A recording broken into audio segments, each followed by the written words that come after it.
Aniya na ang mga dagkong balita sa Balitang Bisda karong Martes. Power outage na sinati sa dakong bahin sa Lapu-Lapu City karong adlaw. Rider og angkas samdan human masaghiran sa garbage truck sa may SRP. Resulta sa investigasyon sa wala pagputol sa kahoy nga mikalas og usa ka kinabuhi ipagawas na.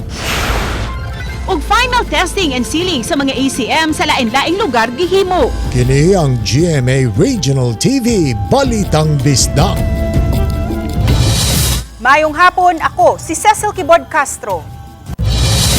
40% na sa franchise area sa Lapu-Lapu City nakasinati og power outage karong adlaw. Ug kay unom ka adlaw na lang midterm elections na, unsa kaha ang contingency plan sa COMELEC niini.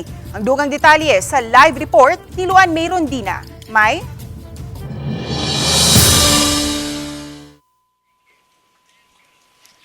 Ses nangayo og dispensa ang MECO ngadto sa ilang mga konsumidor. Kay ang nahitabo nga power outage karong adlaw sa Lapu-Lapu City gihulagway nilang unscheduled ug usa sa mga gipanglantawan nilang di mahitabo. Alas 9:14 kaganihang buntag nasinati ang halapad nga brownout sa Lapu-Lapu City. Kini human naputol ang 69 kV line o 795 MCM line nga anaa sa NGCP substation. Matod ni Engineer Gilbert Pagobo, SVP ug General Manager sa Mactan Electric Company kon MECO, nga gisusi na nila karon ang hinungdan sa pagkaputol niini kay makadagang higayon Manila kining nasusi ug wa nakitai ug timailhan nga makasinati kini og problema. It is a very strong connection. No? The connection is to our backbone. It has been inspected more than thrice already, also in preparation sa tong election. And it did not show any weakness.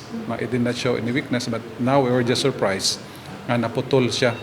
Ang 69 kV line gihulagway nga backbone kay kini ang nagsupply sa tulo ka major substation sa Lapu-Lapu City, duha sa Basak ug usa sa Clip substation.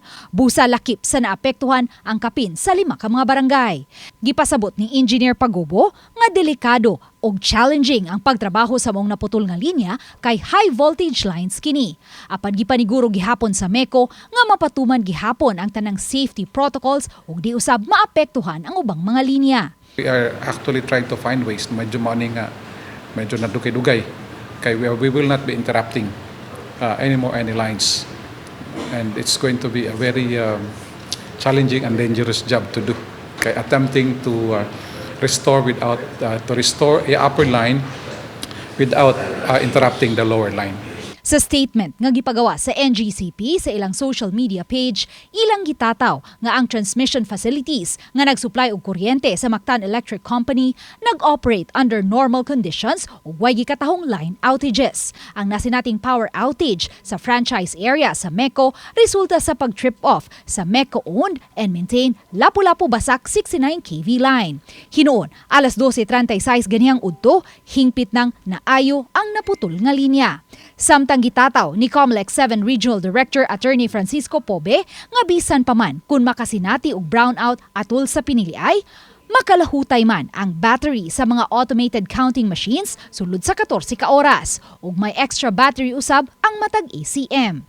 So, mag-start ng 5 o'clock in the morning up to 7 o'clock in the afternoon, kaya yun nato. So, chances are, makabalik na sa natong kuryente. Ugmang adlaw na ang final testing and sealing busa alang kang Pobe din himakita ang katakos sa mga ACM. I would like to also inform the public na dili sila magpanik because we have already prepared for this worst scenario kasi in case pa sila tabok aron.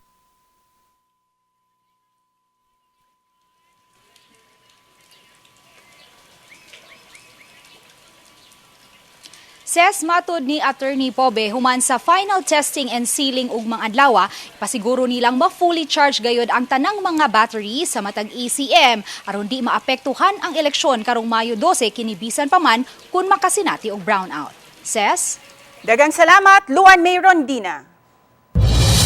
Dugang pagpangandam ang gihimo sa Talisay City COMELEC uban ang mga magtutudlo nga moalagad atol sa May 12 elections. Lakip sa gipangandaman ang final testing and sealing ug mga adlaw. Ani ang report ni Fem Dumabo. Sa gawas nga bahin sa Talisay City Hall, haduol sa Talisay City Comelec Office, daghang mga maestra ang nagtapok. Gipang validate niini mga magtutudlo nga milangkop isip mga electoral board ang posted computerized voters list ug sa early voting list kung nagkatugma ba. Gihimo nila kini nga manual. Mato di Attorney Rich Lee Consulta, Talisay City Election Officer, gisugdan nila ang validation gahapon ug tapusod karong adlaw. Sa names sa atong registered voters kung kinsay makabotar during election. So ato na siyang i-verify atong mga teachers tagsa unang check if naabay kuwang nabay nawagtang na page, kung complete ba ato ang mga registered voters, ato ang mga manual cross out nabutang ba nato. Samtang gisugdan sa ganihang buntag ang paghatod sa mga automated counting machines o ACM sa mga eskwelahan alang na sa final testing and sealing ugma. Sa buhatan sa Principal's Office, gitipigan una aron masiguro ang seguridad sa mga ACM. Sama na lang dinhi sa Tangke Elementary School sa Dakbayan sa Talisay. Matod sa Principal nga dunay mga police personnel nga mihatod sa ACM, nga mo na usab gihapon ang mubantay hangtod na sa adlaw sa piniliay. Samtang karong gabi usab sugdan ang pagpanghatod sa mga ACM sa mga eskwelahan sa Dakbayan sa Sugbo. Alang na sa simultaneous FTS alas 9 ugma sa buntag. Gipasalig sa kapulisan sa Cebu City Police Office nga 24 oras nila kini nga pabantayan. Seguridad sa mga election paraphernalia ug ACMs nato 24/7 na siya nga bantayan sa ato nga kapulisan, di na nila buwagan once nga ma-deploy na sila sa each polling center. Again, ang gibantayan sa ato mga kapulisan dili ang eskwelahan mismo, no, kung dili kani nga mga ACMs and related election paraphernalia. Gipaybaw sa Comelec nga bukas sa mga political parties ug uban pang sektor nga buot mo saksi sa pagpaygayon sa final testing and sealing ugma. Uban ni Cleofer Lumayag, Femery Dumabok. Balitang Bisdak. Naangol ang driver ug angkas sa motorsiklo human masaghiri ni ining garbage truck sa may South Road Properties sa Dakbayan sa Sugbo pasado alas 9 kaganihang buntag. Nagkadugo ang angkas sa motor nga maoy nagrabihan sa disgrasya. Matud sa 66 anyos nga driver sa motorsiklo, gikan sila sa Dakbayan sa Sugbo kay adunay job interview ang iyang pag-umangkon kinsa maoy angkas sa motor. Sa ilang pagpauli sa Talisay City, hinay lang ang iyang pagpadagan agi sa daplin sa dalan. Apan giingong kalit lang silang nasaghiran sa garbage truck. Matud sa driver sa garbage truck nga gasubay siya sa outer lane pa southbound ug wa niya mabantayi ang motorsiklo nga iyang gisundan. Mauna lay iyang nadunggan ang lagapak sa pagkatumba sa motorsiklo. May angkon ang truck driver nga kusog ang iyang dagan kay hawan ang dalan. Padayon pa ang investigasyon ug gipaabot pa sa Traffic Enforcement Unit kung makigsettle ba ang habig sa nakamotorsiklo. Kasunod ang dump truck. Daplin ako kayo. Idumbol ako. Dito na yung sigsag ng motor. Pauli namin niya. Diri na gid ko, bye-bye na. Ang akong brake, nanagid sa sintro ako. Pero ako kabantay kung naaday sa skilid.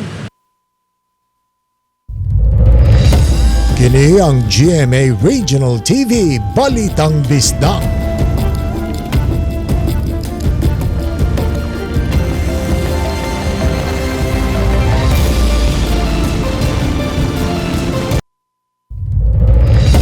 Kini ang GMA Regional TV Balitang Bisdak. Gikompleto na sa Mandawi City Hall ang resulta sa investigasyon kabahin sa request sa pagpamutol sa mga punuan sa buli. Hinumduman sa yun atong Abril sa Barangay Ibabaw Istansya nahagsa ang karaang punuan sa buli. Nakapatay kini sa usa ka bata nga nagduwa ra sa sidewalk ni atong higayuna. Mitumaw ang reklamo sang litdugay na dieng mihangyo ang mga residente ngadto sa City Hall nga putlon ang kahoy kay gatuo silang delikado. Kini ang rason nganong mihimo og fact-finding investigation ang syudad kung aduna bay tulubagon sa nahitabo ug nganong wala dayon maaksyonan ang tree cutting request. Matud sa City Administrator, ang report sa team nga gilangkuban sa tulo ka mga abogado hayan muduso na silang final report sa City Legal Office. Hopefully na ginay recommendation, basically fact-finding pa man gud to. So fact-finding pa to siya. Once we have all the facts na, it will be the city legal who will decide kung mo file na og administrative case or criminal negligence. Gipahigayon karong adlaw ang simultaneous final testing and sealing sa mga automated counting machine sa pipila ka mga lugar sa Central Visayas. Ang detalye sa report ni Nico Sereno. Sa Bohol, adunay 1,542 ka mga ACMs alang sa May 12 elections. Sa Tagbilaran City, gisaksihan sa Citizens Arm, poll watchers ug mga sakop sa media ang gihimong final testing ug sealing nga gihimo sa mga miyembro sa Electoral Board. Dinhi gipakita kung unsa ka importante nga moagi una ang ACM sa initialization kun diin mo pagawas og resibo ang machine nga wala kini sulod nga boto. So far, nakita man ninyo, naka-observe mo, ganina, ga-video mo, ga-take mo pictures, giunsa na to gikan sa unpacking hangtod sa pag-close voting, nakita ninyo nga smooth ang atoang procedure. Okay, thanks God nga successful ang atoang FTS karon. Nagmalampuson usab ang gihimong final testing and sealing sa probinsya sa Siquijor karong adlaw. Lakip sa misaksi sa kalihukan ang observers gikan sa European Union. Human mapakita nga walay sulod ang ACM, gisilyuhan kini ug ablihan sa Lunes na May 12 atol sa pagpahigayon sa midterm elections. Atol sa mong provincial election supervisor, we are 101% ready for the elections. Salamat sa Dios nga tanan natong machines are in running condition and getting ready na for the elections. Sa Dumaguete City, Negros Oriental, mipalyar ang usa ka ACM atol sa gihimong final testing and sealing. Kini human wala mugana ang cutter sa thermal paper.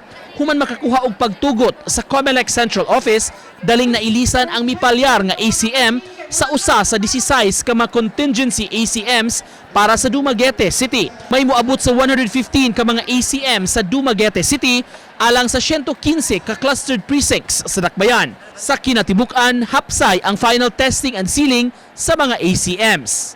Muli ang importante nga nung conduct ng FTS para during election day wala na tayo problema. So magalantihan na ito nga tanang machines nga itong gamiton mapangsyon na siya. Nico Sereno, Balitang Bisak. Kini ang GMA Regional TV Balitang Bisdak.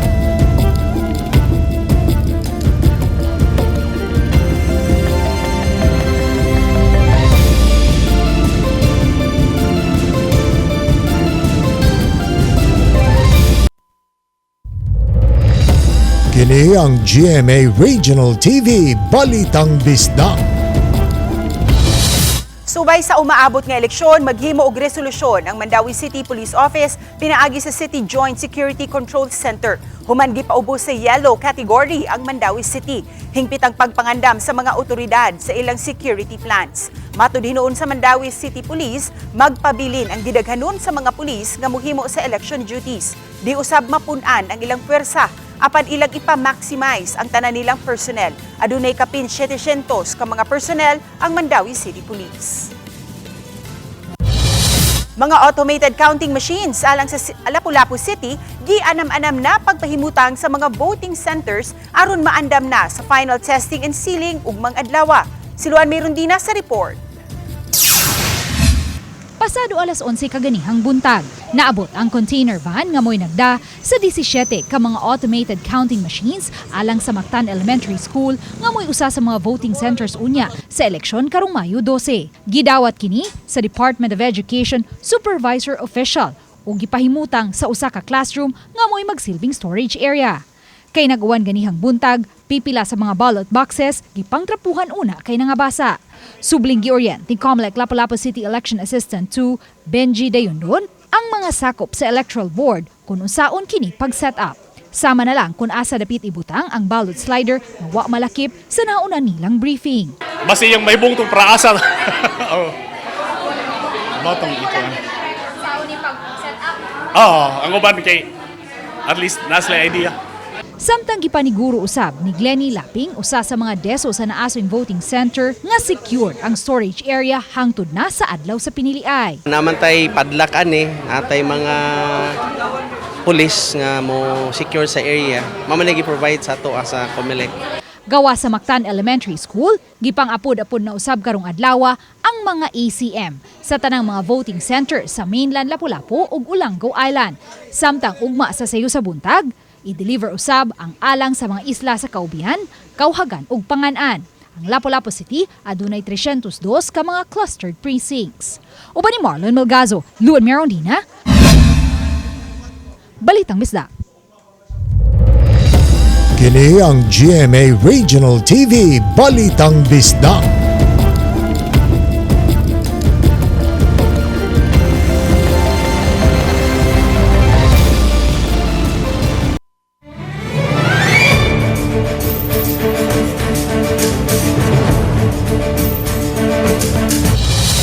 Sa Mandawi City, busy na usab kaayo sa delivery sa election paraphernalia. Samtang mga teachers nga moserve sa eleksyon, nagkapuliki usab kay adunay giandam alang sa fiesta celebration sa syudad. Ang detalye ni Nico Sereno.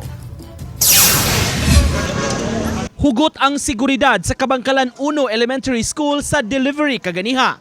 Unang naabot ang mga ballot boxes dala sa taga City Treasurer's Office. Pagkataod-taod, naabot sab ang mga automated counting machines o ACM, lakip na mga battery packs nga dala sa taga Comelec. Sa maong eskwelahan mubutar ang taga-barangay Kasuntingan nga dunay 11 ka mga clustered precincts. Giapod-apod sab sa taga Comelec ang uban pang mga kagamitan sama sa checklist para sa mga teachers nga moserbisyo. Karong adlaw, gikumpleto ang pagpanghatod kay gamito na para sa FTS o Final Testing and Sealing. 3 teams North, 9 teams sa North, then South ko, nasa sa Central nga mga schools. Then target na mo gyud nga mahuman gyud ni siya og deliver karon ready for FTS tomorrow. Samtang sa Mandawi City Hall, naabot na sab ang mga official ballot. Gikan sa cargo forwarder, gitugyan kini sa taga City Treasurer's Office. 271 kakahon sa mga balota, tagsa kada clustered precinct ang nadawat. Samtang gihimo ang delivery, naka-monitor sab kining mga teachers sa Mandawi nga moserve isip electoral board. Apan kaganiha, busy pa sila sa pagpreparar sa DepEd Teachers Night himuon karong gabi. Usa kini sa mga kalihukan sa fiesta kundi ang mga teachers ang in charge sa programa ug mo-perform usab. Ang uban busy sa pagpangandam sa props. Ang mga teachers nagpanikad na sa eleksyon ug mamondo na lang sab kunudaan ug pahuway karong weekend. Yes sir, ready na mi kay giandam naman sad mi sa Comelec na kuan sad mi nag-training do kay mi mahuman kay maghatod pa mi gadto sa Comelec. Yes sir, so need jud mi og rest. Since we already had our kanang series of trainings, so this time kanang magsige na lang gid mi og reads amo ang mga katong amo ang handbook by 11 siguro mangadto naman mi mag-prepare. So kana bawi lang gid og tulog unya na lang mi mag Mother's Day daw. Uban ni Godfrey Relien, Nico Sereno, Balitang Bisdak. Mga kapuso, mamahimo na ninyong mabisita ang website sa GMA Integrated News alang sa latest nga mga balita ug impormasyon nga may kalabutan sa eleksyon 2025. I-search sa inyong web browser ang eleksyon2025.ph. Dinhi inyong makita ang mga impormasyon ug background sa mga kandidato. Mamahimo usab nimong malantaw pagbalik ang debate sa mga kandidato aron matun-an ang ilang mga plataporma. Lakip na ang 11 kalambuan sa pag-ihap sa mga boto sa adlaw mismo sa eleksyon sa Mayo 12.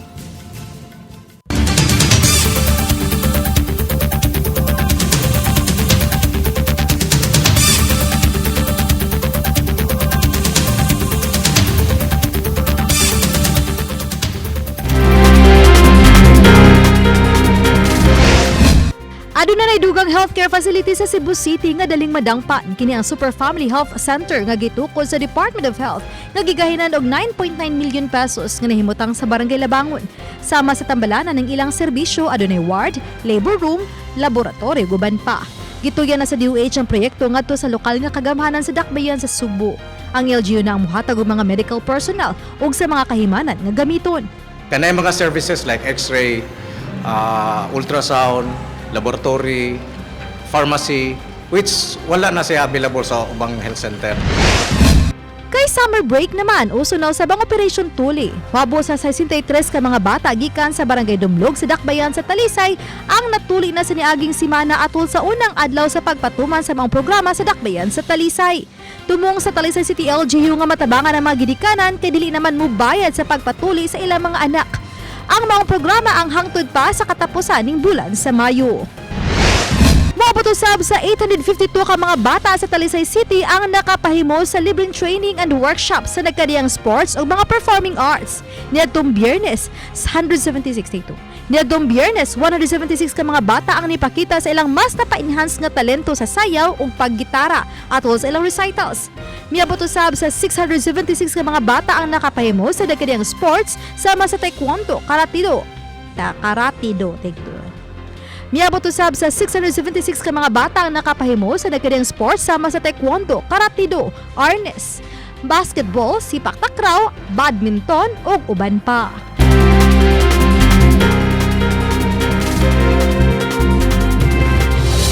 Dakong punuan sa kahoy na luka ug natumba paingon sa bunkhouse sa mga construction workers sa may Capitol site ning Dakbayan sa Sugbo.